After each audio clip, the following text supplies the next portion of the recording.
میرے ہاتھ میں آج کل موبائل ہے، میں گانے، فلمیں اور بہت سی ایسی جو واہیات یا گناہ کی چیزیں ہیں انہیں شیئر کر رہا ہوں۔ خود میں نے گانا سنا کبھی اس لیے کہ میں کنٹرول نہیں کر سکا، اپنا خود لذت حاصل کرنا چاہتا تھا، چھپ کے میں نے گانا سنا۔ لیکن یہ جو گانے میں شیئر کر رہا ہوں یہ میں کیوں کر رہا ہوں؟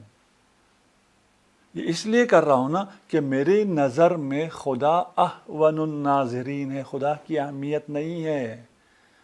اور پھر یہ کتنا عظیم گناہ ہے کہ کل میں خدا سے نہیں کہہ سکتا میرے ان گناہوں پہ پردہ ڈال، جس گناہ کو تو نے سوشل میڈیا پہ خود عام کر دیا ہے اس پر خدا کیوں پردہ ڈالے گا؟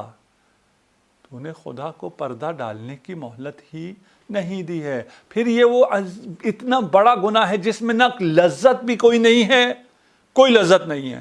اور گناہ کتنا بڑا ہے، تو نے ایک چیز شیئر کر دی اور وہ چلنا شروع ہوئی اور چلتی چلی گئی، اور وہ کئی ملین تک بھی چلی گئی، کئی لاکھوں تک چلی گئی، کئی ہزاروں تک چلی گئی، تو دنیا سے چلا گیا۔ اس کے آگے جانے کا سلسلہ ابھی باقی و جاری و ساری ہے، اور گناہوں کا وبال تیرے گردن پر آتا جا رہا ہے، تیرا نام عمل گناہوں سے بھرتا جا رہا ہے، لذت دوسرا لے رہا ہے، گناہ تو لے رہا ہے، گناہ کمائے چلے جا رہا ہے، اور تیرا خدا سے ان مناجات کا بھی کوئی رشتہ نہیں ہے۔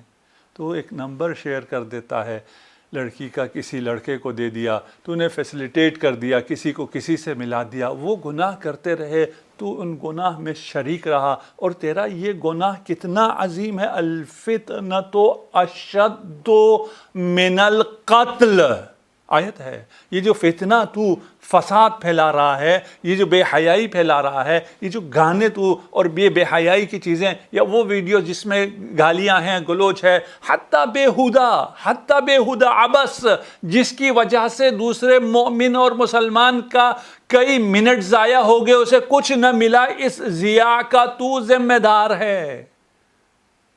تو نے 2 منٹ ضائع نہیں کیے، تو نے 10 آدمیوں کو بھیجا، اس نے آگے 10 آدمیوں کو بھیجا، انہیں آگے 10 آدمیوں کو، دیکھیں یہ ملٹیپلائی ہوتا جا رہا ہے، جتنے وقت ضائع ہوتے جا رہے ہیں اتنے گناہ تیرے ذمے لکھے جا رہے ہیں۔ تیرا ہر کلک، تیرا ہر شیئر، تو جو کر رہا ہے سب ریکارڈ ہو رہا ہے۔